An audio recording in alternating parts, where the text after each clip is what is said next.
இப்பவே ஊரே அவளை தலையில தூக்கி வச்சு கொண்டாடிக்கிட்டு இருக்கு.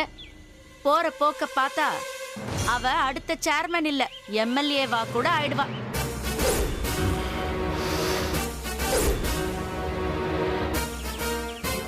ஆமா, இப்ப ஊர்ல எது நடந்தாலும் ராசாத்தி தான் முன்ன இருந்து பாத்துக்கணும்னு அவளுக்கு பரிவோட்டம் எல்லாம் கட்டி பெரிய ஆளாக்கிட்டாங்க. முருகா, அவதான் ஊருக்கு பெரிய ஆளுங்கிற மாதிரி கல்யாண நாளை கூட அவங்க ஃபேக்டரியில தான் கொண்டாடுறான். அப்பதானே கண்மணி ஊர் முழுக்க அவளை பத்தி பெருமையா பேசும். அதுக்குதான் அப்படி பண்றா. மா, அதையெல்லாம் விடுமா. நம்ம வீட்ல இருக்கிற எல்லாரும் அவ கல்யாண நாளை கொண்டாட போனாங்களே, எனக்கு அதுதாம்மா கோவம். அதுல என்னடி கோவம்? பின்ன எனக்கும் இன்னைக்குதான் கல்யாண நாள். இத பத்தி யாராச்சும் ஒரு வார்த்தை பேசினாங்களா? அவளுக்காச்சும் விருப்பம் இல்லாம ஏதோ அவசரமா நடந்துச்சு. எனக்கு அப்படியா நடந்துச்சு? பொறுமையா பரிசம் போட்டுதானே நடந்துச்சு. நானே மறந்துட்டேன் கண்மணி.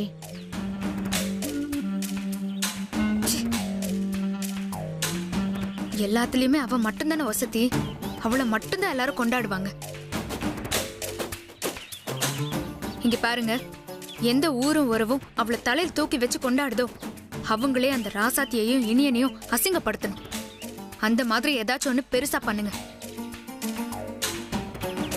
அதனால என்ன வந்தாலும் பரவாயில்ல, நான் பாத்துக்கிறேன்.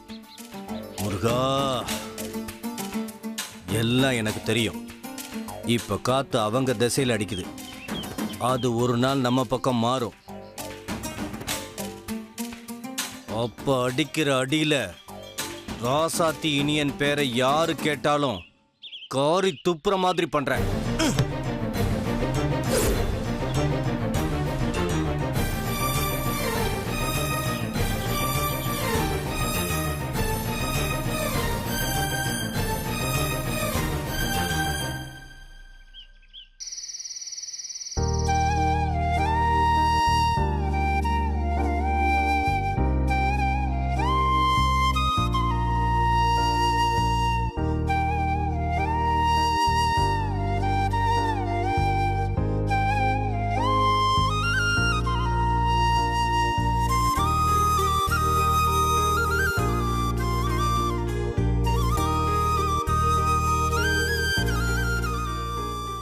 ரசதி, மாமா என்ன பண்ற?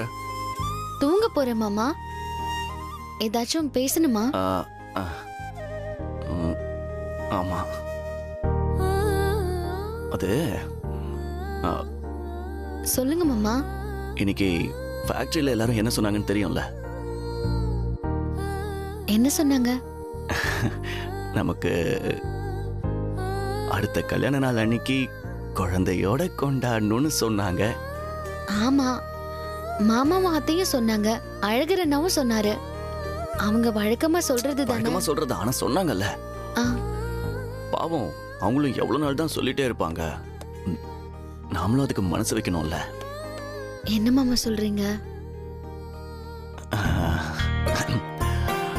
நம்ம மனசு வச்சாதான் ஒரு குட்டி பாப்பா வரும்.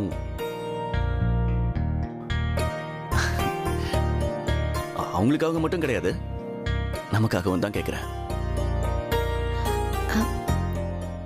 சரி மாமா. சரியா? நான் போய் பால் கொண்டு வரேன். சரி.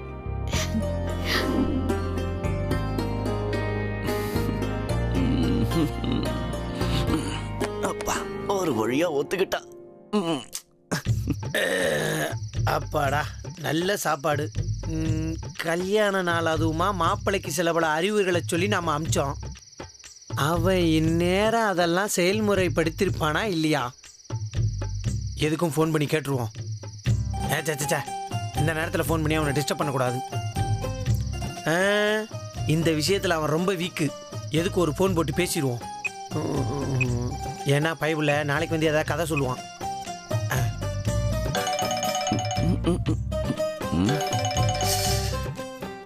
இவன் எதுக்கு ஃபோன் பண்றா? சிவபூஜையில கரடி பூந்தா மாதிரி காட்டெருமை ஃபோன் பண்ணுது. சொல்றா. ஏய், என்னடா ஃபோனை அட்டன் பண்ணிட்ட? அடி வாங்க போற நீ. ஏண்டா ஃபோன் பண்ண அட்டன் பண்ணாம? ஏய், அதுக்கு இல்லடா, இன்னைக்கு நான் உங்கள்கிட்ட என்ன சொன்னேன்? நீயே சொல்லு என்ன சொன்னேன்னு. ஏண்டா, இன்னும் ஒரு வருஷத்துக்குள்ள ஒரு ஜூனியர் இனிய இல்லைன்னா ஒரு ஜூனியர் ராசாத்தி வேணும்னு சொன்னா இல்லையா? அந்த வேலையில நீ பிஸியா இருப்பேன்னு நினைச்சா நீ என்னடா 3வது ரிங்லயே போன் எடுக்கிற? அதெல்லாம் பாசிட்டிவா தான்டா போயிட்டு இருக்கு. அவளும் கூட எல்லாத்துக்கும் ஓகே சொல்லிட்டா முதல்ல நீ போனை கட் பண்ண. முடியாது மாப்ள, சத்தியமா முடியாது. இப்போ உனக்கு என்ன பிரச்சனை? இங்க பாரு, இன்னும் கொஞ்ச நேரம் கழிச்சு நான் உனக்கு போன் பண்ணுவேன். ஆனா நீ அந்த போனை எடுக்க கூடாது. சரி. அப்பதான் நீ சொன்னதெல்லாம் நடக்குதுன்னு அர்த்தம். புரியுதா? மாவனே, நீ மட்டும் போனை எடுத்தேன்னு வைய, அப்புறம் நானே வீட்டுக்கு வந்து உன்னை தூக்கி போட்டு மெரிப்பேன் பாத்துக்க. ஏய், ரிலாக்ஸா இரு. நீ எதுக்கும் கவலைப்பட வேணாம். அப்படி எல்லாம் பர்ஃபெக்ட்டா போய்கிட்டு இருக்கு. சரி சரி சரி சரி மாப்ள, நான் நம்புறேன் மாப்ள, நம்புறேன். இருந்தாலும் நான் ஃபோன் பண்ணுவேன், சரியா? Anyway, all the best. என்ன இப்படி இருக்கேன் இவன்?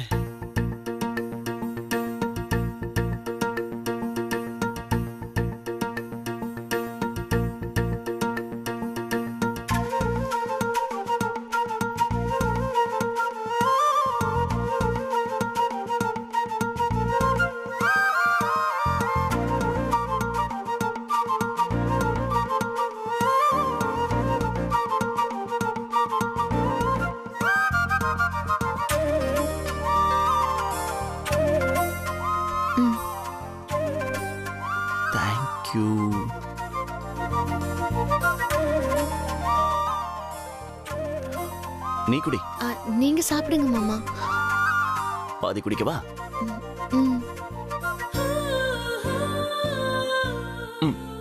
நீ குடி. இல்ல மாமா, நீங்க சாப்பிடுங்க. புல்லத்தையும் சாப்பிட்டுருவா?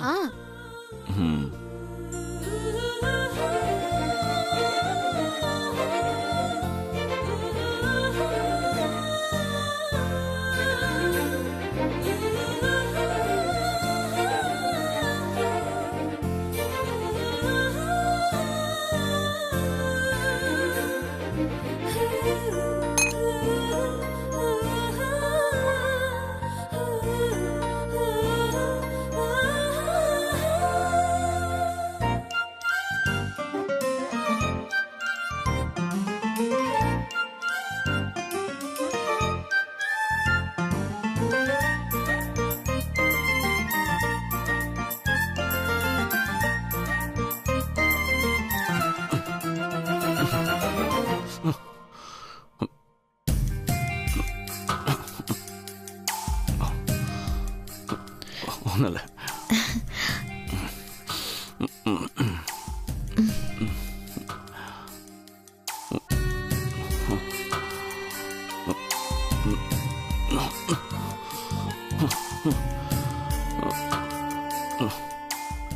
ராசாத்தி, அது தலையெல்லாம் சுத்தி மயக்க வர மாதிரி இருக்கு. என்ன மன்னிச்சிருங்க மாமா. எதுக்கு ராசாத்தி? நான் தான் பால்ல தூக்க மாத்திரை போட்டேன்.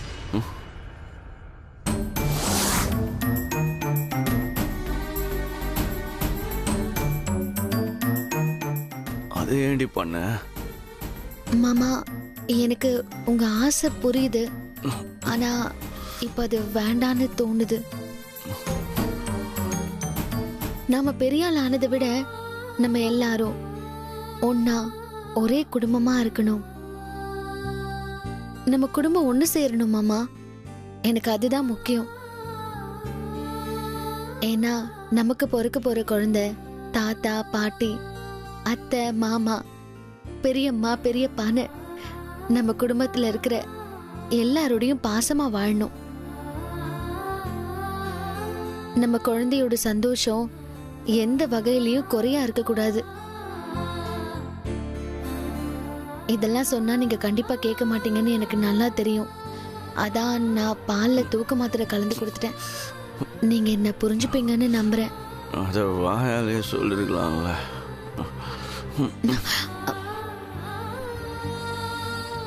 நீங்க அடம் பண்ணியாச்சும் காரியத்தை சாதிச்சிருவீங்க மாமா. இந்த விஷயத்துல உங்க மேலயும் எனக்கு நம்பிக்கை இல்ல, என் மேலயும் எனக்கு நம்பிக்கை இல்ல. அதான் இந்த முடிவு. இப்போ யாருக்கும் எந்த பிரச்சனையும் இல்லை பாருங்க. சரி. நீங்க நிம்மதியா தூங்குங்க மாமா. இருங்க. தூங்குங்க. இல்ல. படுங்க.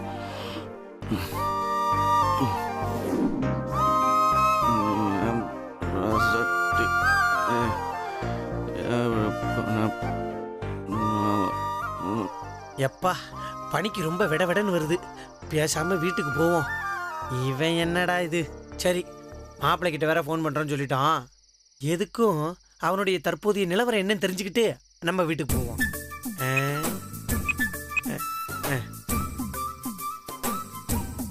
கடவுளே, எடுத்துடக்கூடாதுப்பா.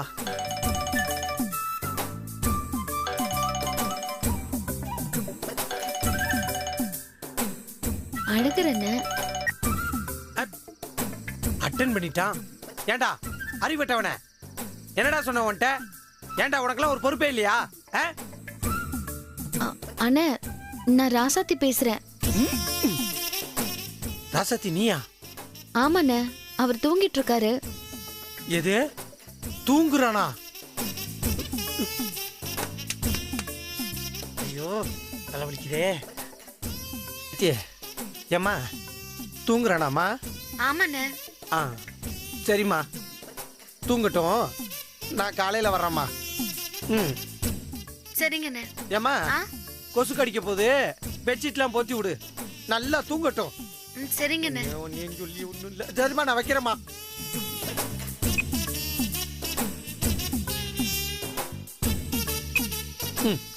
கல்யாண நாள் வேற இன்னைக்கு.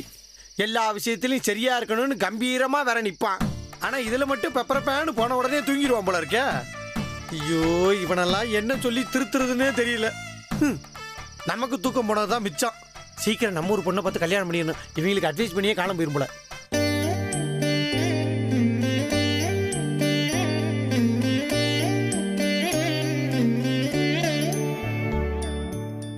என்ன மன்னிச்சிருங்க மாமா.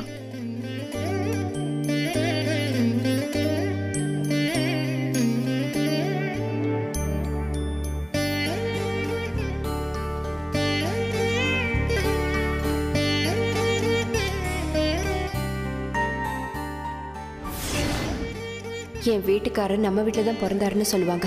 இனியனும் நம்ம வீட்டில் தான் பிறந்தா. அது மட்டும் இல்லாம நம்ம வீட்டில் இருக்க எல்லாரும் நம்ம வீட்டில் தான் பிறந்தாங்க. இதுதான் காலங்காலமா நடந்துட்டு வருது. உனக்கு பிறக்க போற குழந்தையும் நம்ம வீட்டில் தாம்மா பிறக்கணும்.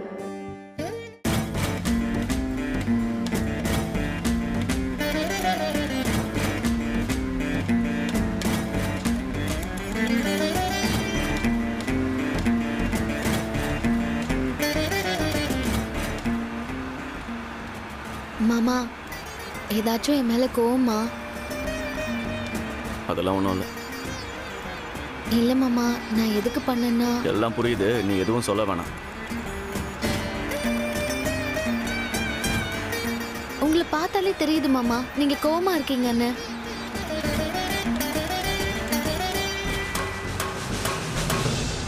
இங்க பாருமா, எவ்வளவு நாள் தான் பொறுமையா போவாங்க? ஒரு மாசம் ஆயிப்போச்சு. போன மாசம் வாடகையே கொடுக்கல. இந்த மாசம் வாடகையாவது கொடுப்பியா இல்லையா? அண்ணே, ஒரு வாரம் பொறுத்துக்கோங்கண்ணே.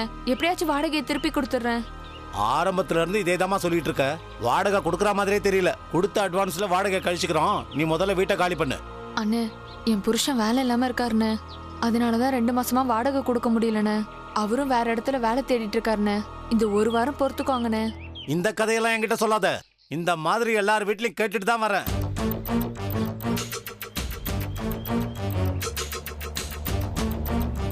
நீ இப்பவே பணத்தை கொடு, இல்லன்னா வீட்டை காலி பண்ணிட்டு போமா.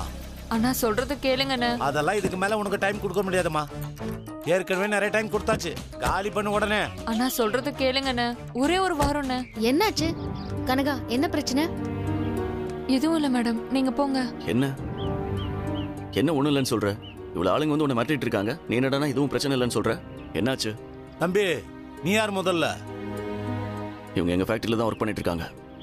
ஓ, அந்த வளரும் தொழிலதிபர் நீங்க தானா? உங்க பேர் கூட ராசாத்தி நீயனா? ஆமா. இப்ப என்னதுக்கு? அண்ணே, நான் தான் கொடுக்க வேண்டிய பணத்தை ஒரு வாரத்துல ரெடி பண்ணி தரேன்னு சொல்றேன்ல. நீங்க போங்க அண்ணே, நான் எப்படியாவது தரேன். சார் நீங்க மேடத்தை கூட்டிட்டு போங்க சார், நான் பாத்துக்கிறேன் சார். போங்க மேடம். கனகா நீ சும்மா இரு. இங்க பாரு, என்ன பிரச்சனை? நீ எதையோ மறைக்கிற மாதிரி தெரியுது. எதுவா இருந்தாலும் தைரியமா சொல்லு. நீங்க தான் பிரச்சனை.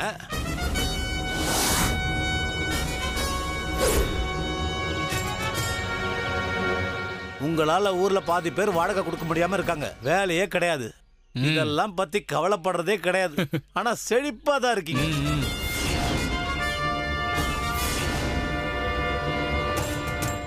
இப்போ நீங்க என்ன சொல்ல வரீங்க? உங்க ஃபேக்டரியில வேலை செய்யற பொம்பளைங்க எல்லாம் அத்தனை பேரும் பிரச்சனையில தான் இருக்காங்க. அதுல ஒருத்தி புருஷனும் கூட வேலையே இல்லை. எதனால வேலை போச்சுன்னா நீங்க யாருக்கிட்ட பிரச்சனை பண்ணீங்களோ அவங்களுக்கு தான் தெரியும். அத பத்திலாம் எனக்கு தெரியாதுங்க. எனக்கு இப்ப வாடகை வேணும். அண்ணே, அதான் ஒரு வாரம் டைம் கேட்டிருக்கேன்ல அண்ணே, அதுக்குள்ள கண்டிப்பா கொடுத்துருவேண்ணே, என்ன நம்புங்கண்ணே. ஒரே ஒரு வாரம் தான் டைம். அதுக்கு மேல நான் பொறுமையா இருக்க மாட்டேன். ஒரு நாள் அதிகமானா கூட வீட்டில் இருக்கிற பொருள் எல்லாம் ரோட்ல தான் கிடக்கும்.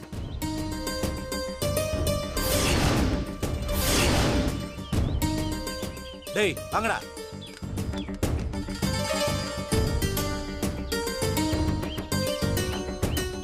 கனகா, உங்க புருஷனுக்கு வேலை பண்ண விஷயத்தை ஏன் சொல்லல? மேடம், அது வந்து ஏமா இப்படி ஒருத்தன் வீட்டுக்கு வந்து சத்தம் போடுற அளவுக்கு வச்சிருக்க, ஒரு வார்த்தை எங்ககிட்ட சொல்லணும்னு தோணல? இல்ல சார், ஏற்கனவே உங்களுக்கு நிறைய பிரச்சனை இருக்கு, இதுல நான் வேற இதை சொல்லி கஷ்டப்படுத்தணுமான்னு தான் சொல்லல சார். இதை பாருங்கம்மா, அப்படிலாம் இருக்கக்கூடாது. எதுவாக இருந்தாலும் தைரியமா எங்ககிட்ட வந்து சொல்லுங்க. நீங்க ஒன்றும் பெருசா எடுத்துக்க வேண்டாம் சார். என் புருஷன் வேலை தேடிட்டு இருக்காரு, இன்னும் 2-3 நாள்ல வேலை கிடைச்சிரும். இந்த பிரச்சனையை நாங்க பாத்துக்கிறோம் சார். நீங்க மேடத்தை கூட்டிட்டு கிளம்புங்க சார். கனகா, எதுவா இருந்தாலும் என்கிட்ட சொல்லுங்க. சரி மேடம். அப்படி உங்க புருஷனுக்கு வேலை கிடைக்கலனா என்கிட்ட வந்து சொல்லுங்க, நான் வேற ஏதாவது வேலை ஏற்பாடு பண்ணி கொடுக்குறேன். சரிங்க சார். சரி, நாங்க வரோம். வரோம்.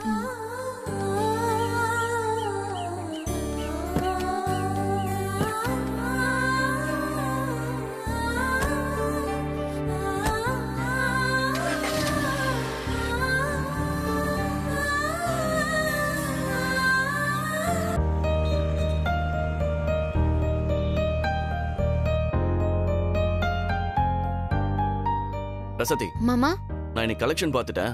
மொத்தம் 23,000 ரூபாய் ஆயிருக்கு. அவங்க சாயங்காலம் வந்து வாங்கிக்க சொல்லிருக்காங்க. சரி மாமா. அப்புறம் நாளைக்கு லோடுக்கு அழகர் போறேன்னு சொல்லிட்டான், அவன் போய் பார்த்துப்பான். இப்பதான் போனாரு மாமா.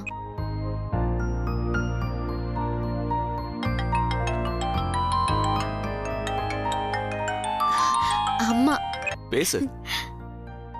சொல்லுமா. ஹலோ ராசாத்தி, ஒரு சந்தோஷமான செய்தி. என்னம்மா? நம்ம இலக்கியா இருக்கால்ல, பெரிய மனுஷி ஆயிட்டா. என்னம்மா சொல்ற? சின்ன பொண்ணு அவ, அதுக்குள்ள பெரிய மனுஷி ஆயிட்டாளா?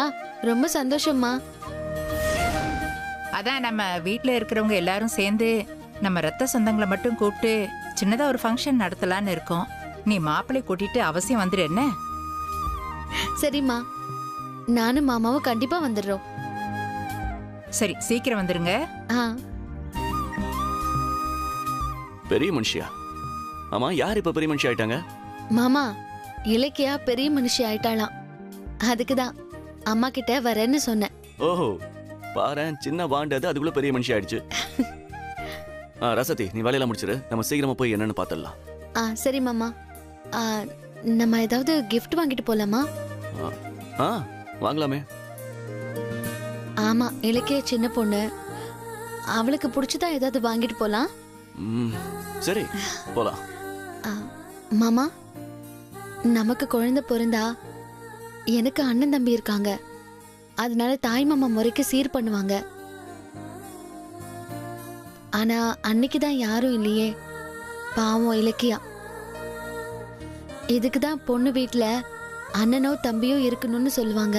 இப்ப பாருங்க, இலக்கியாவுக்கு முறை செய்யறதுக்கு மாமா இல்லாம போயிடுச்சு. மாமா, நம்ம போகும்போது ஏதாவது வாங்கிட்டு போலாம். சரி, வாங்கிட்டு போலாம்.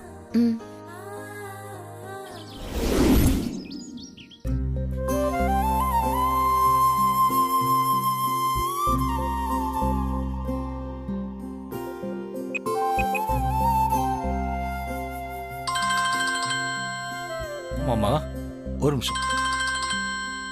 பொன்னி, ஹலோ, சொல்லு பொன்னி.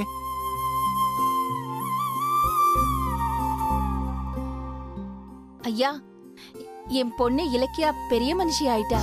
ஓ அப்படியா? ரொம்ப சந்தோஷம் பொன்னி. பார்த்து பொறுப்பா கவனிச்சுக்கோ.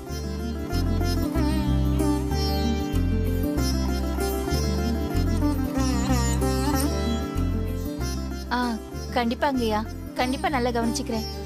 அப்புறம் வீட்ல எல்லார்கிட்டயும் சொல்லிடுங்க. கண்டிப்பா சொல்லிடுறேன். அப்புறம் சின்னதா தெரிஞ்ச ஆளுங்களெல்லாம் கூப்பிட்டு தண்ணி ஊத்தி சுத்தி போடலான்னு இருக்கோம் ஐயா. சரி பொன்னி.